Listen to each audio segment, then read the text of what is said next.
자, 네 번째 썰 한번 가보도록 하겠습니다.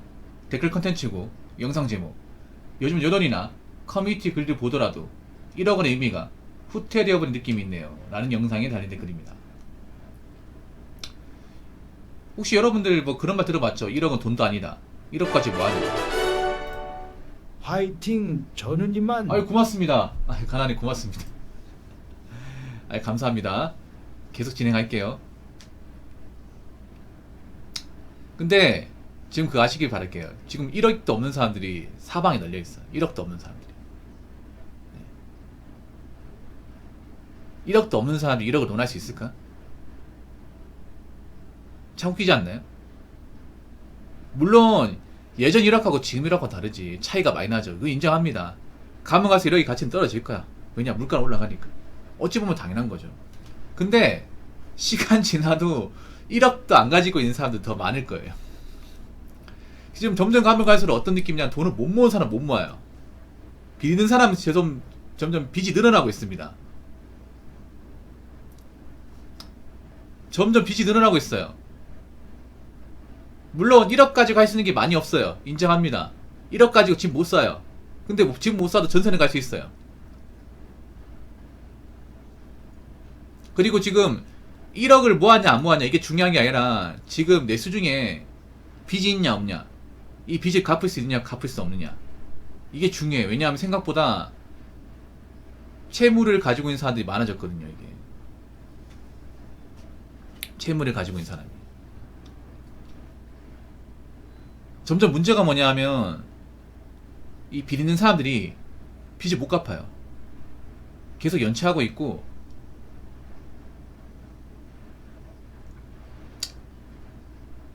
점점 갚기 힘들어지고 있어요. 그럴 수밖에 없는 게, 앞으로 물가 올라오고 금리 올라가면 이건 사실 좀 방법이 딱히 안 보이긴 해요. 특히 영끌 같은 경우는 좀 많이 우려가 되는 게, 워낙에 이 대출 덩치가 크다 보니까 더 답이 없단 말이죠. 이게 사실 누구보다 걱정되는 게 영끌족이에요. 영끌족. 네. 올해는 버틸 수 있을까? 내년은 버틸 수 있을까? 그래서 있잖아요, 아무리 그 화폐 가치가 예전 같지 않다 하더라도 아직 우리가 화폐를 쓰잖아요, 여러분. 그런 말 있어요. 대한민국 화폐 가치는 이제 없기 때문에 돈 벌 필요가 없다. 말도 안 되는 소리지. 그럼 대한민국 땅에 안 살겠다는 겁니까? 아니, 웃긴 게, 모아놓은 돈도 없는 사람이 대한민국 화폐 가치 없기 때문에 더 이상 모을 필요가 없다, 달러 모아야 된다.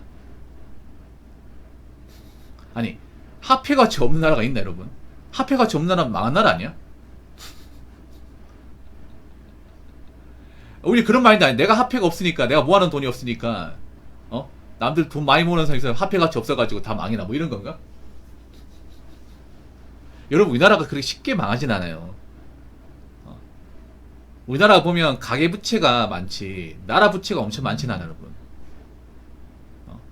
지금 가계가 힘들지 기업이 힘들지 않아요. 기업들은 대비를 다 해놨어. 근데 일반 개개는 대비를 많이 못 해놨습니다, 이게. 그래서 나 웃기게 그런 거야. 우리나라는 좀 이해가 안 되는 문화가 뭐냐면, 머슴이 주인을 걱정해요. 주인은 알아서 산다니까요. 머슴이 자기 밥 굶고 그거 걱정하란 말이야. 머슴이 머슴 자신 걱정해야 되는데 왜 주인을 걱정을 해?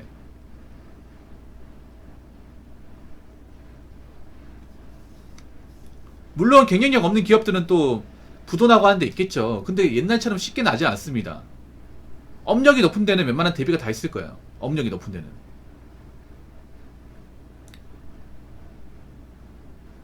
기업들은 어떻게든 버틸 겁니다. 대기업은 웬만하면 버틸 거예요. 근데 개인은 어떻게 버틸 겁니까? 무슨 수로? 어떤 방법으로? 나라에서 갚아주겠지. 나라에서 언제까지 봐줄 것 같아요? 언제까지 이거 책임질 것 같습니다.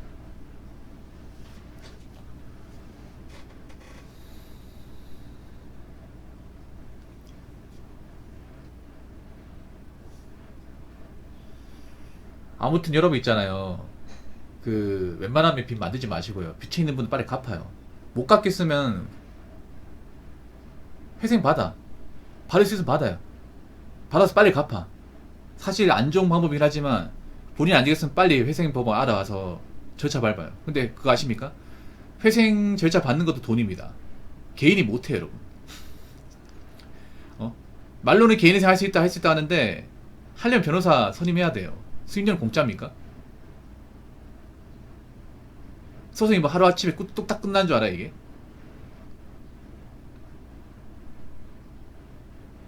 그리고 법원이 그냥 아이고 불쌍하네 너 빚 1억 있는데 한 3천만 원 갚아라 이럴 것 같아요. 요즘에는 까다로워지고 있어요, 여러분. 특히나 가정 없는 사람은 회생 받기 힘들어요, 여러분. 네, 가정 없는 사람은. 그나마 개인회생을 해주는 케이스가 어떤 거냐면 결혼하신 분들, 집안 가장분들이 좀 많지. 왜냐하면 딸 식구가 많다 보니까. 우리나라 법이라는 게 사실 결혼하신 분한테 좀 유리하거든요. 많이 유리해요, 이게. 특히나 이제 딸린 식구가 많으면 많이 참작해준단 말이에요. 근데 내가 책임져야 되는 가족이 없으면 개인회생 받기 쉽지 않을 겁니다, 이게. 요즘에 뭐 결혼 안 하신 분들 많잖아요. 뭐 개인회생 하려고 해도 그런 거 다 따지거든요. 이 사람 확실한 직업이 있는 사람인가, 재산이 있는 사람인가, 딸린 식구가 있는 사람인가 다 따져요, 종합적으로. 그래서 예전만큼 개인회생이 잘 안 해주는 걸 알고 있어요. 그러니까 너무 개인회생 하면 되지 이런 마음 갖지 마시고요. 어떻게든 이제 빚 갚으시고.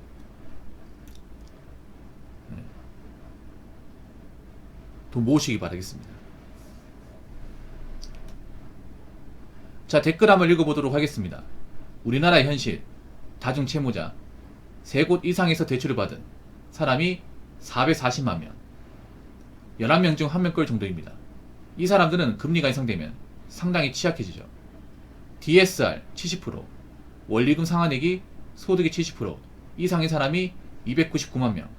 이 중 DSR 100% 이상이 175만 명이라는데 50명 중 3명이 소득이 100일 때 70 이상이 은행으로 빠져나가. 30명 중 1명 정도는 소득보다 은행으로 빠져나가는 돈이 더 많은. 아무리 잘 사는 것처럼 치장을 해도 빚 좋은 개살구인 게 현실입니다.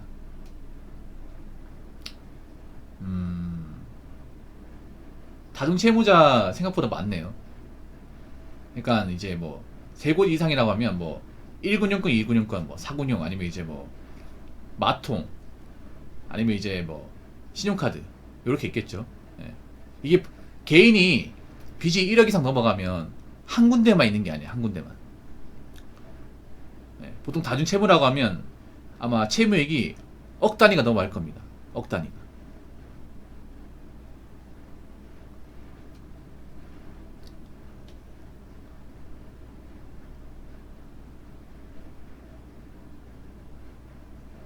근데 개인이 억 단위 돈을 어떻게 갚죠? 여러분 그거 하셔야 돼. 만약에 우리나라 사람들한테 1억 원의 빚이 있다면 대다수 못 갚아요. 대다수. 제가 볼 때 10명 있으면 한 8명 못 갚아. 2명 갚아요.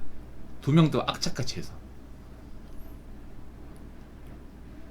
그럼 이 다중채무자 448명 중에 제가 봤을 때 한 400만 명 못 갚을 것 같아요. 억 단위 이상 있는 사람들. 왜냐하면 돈을 많이 벌어야 되는데 돈 많이 벌기 쉽지 않지. 이게 몸을 갈아 넣어야 되거든요. 평범하게 벌어가지고 못 갚거든요, 이게. 근데 정말 막 잠자는 시간 쪼개가면서 안 쉬어가면서 일하면서 갚을 사람들 얼마나 있을까. 여태껏 그렇게 살아본 적이 없는데. 여러분 뭐 빚 있으면 뭐 사람들이 뭐 갑자기 투자 쓰이잡 하면서 잠 안 자고 일할 것 같습니까? 그런 사람 얼마 안 돼요, 여러분. 그리고 독하게 할 사람 얼마 안 돼. 그게 잠깐 하는 게 아니라 계속 해야 돼요, 여러분. 계속. 한 1억 이상이면 한 4년 동안은 그냥 죽었다 생각하고 그냥 뭐 내 청춘에 이제 뭐 취미생활 여행은 없다 생각하고 그냥 진짜 일만 해야 됩니다. 일만.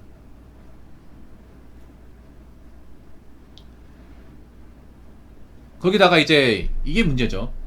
DSR 70% 이거는 보통 이제 연끌하신 분들 많이 있죠. 연끌하신 분들. 네. 이게 무슨 말인가 하면 그런 거예요. 이제 원리금 상환 비중이라는데 보통 이제 연끌족 분들 있죠. 연끌족 분들.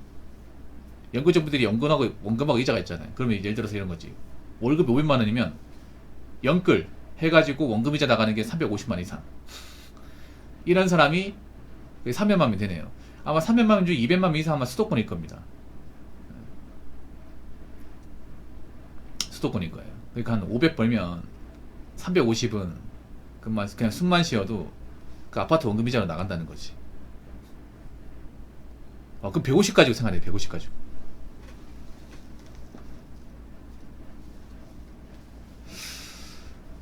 매달 350 나가는 사람들 좀 많을 것 같은데, 집값이 워낙 비싸가지고.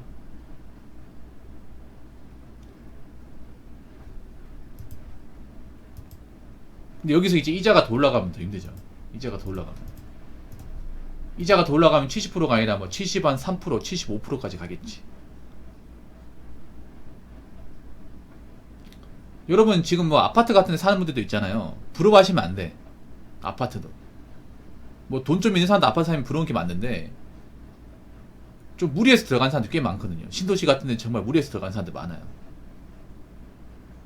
그래서 막 대출을 막 4억 5억씩 이제 무턱대고 받은 사람도 있는데,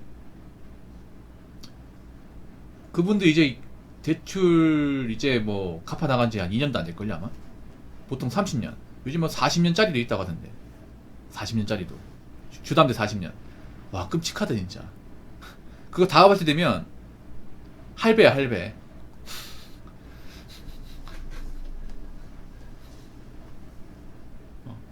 그거 다 갚을 때면 지팡이 져야 돼요. 근데 그때까지 일을 해야 되잖아요, 맞죠? 그때까지 일할 수 있을까? 일을 한다 해도 지금만큼 소득을 낼 수 있을까요? 그리고 중요한 게, 정 안 되겠으면 팔고 나와야 되는데 거래가 될까? 이런 거 생각해야 되거든요. 지금 보면 좀 특이한 게 뭐냐 하면, 부동산 같은 거 보면 좀 입지가 좋은 데는 거래가 잘 돼요. 근데 안 되는 데는 죽어도 안 돼요. 예. 안 되는 죽어도 안 돼요. 제가 어디라고 얘기 못 하는데, 저기 그 화정역이라고 있죠. 화정역 그 무슨 문제 생긴 아파트, 거기는 거래가 안 되더라고요. 팔겠다는 사람 무지하게 많은데 거래가 안 되더라고. 예.